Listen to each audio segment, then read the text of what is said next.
జగన్ కనికరిస్తేనే చంద్రబాబు రెండవ సంతకం అమలు.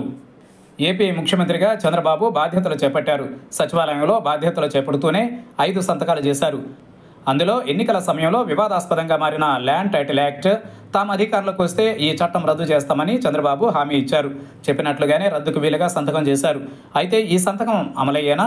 వైసీపీ, బీజేపీ ఈ సందేహానికి కారణంగా మారుతున్నాయి. ఈ బిల్లు ఆమోదం పొందాలంటే చంద్రబాబుకు ఉన్న ప్రత్యామ్నాయం ఏంటి?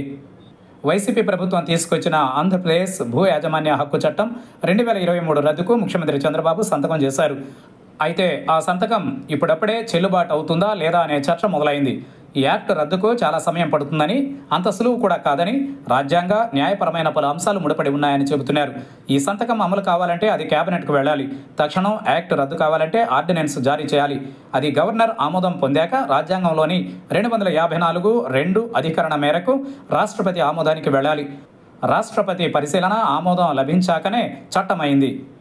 కనుక ఇప్పుడు రద్దు ఆర్డినెన్స్ కూడా ఆ విధంగానే రాష్ట్రపతికి వెళ్ళి అక్కడి నుంచి ఆమోదం వస్తేనే రద్దు అవుతుంది. ఆర్డినెన్స్ కాబట్టి దాని కాల పరిమితి 6 మాసాలు.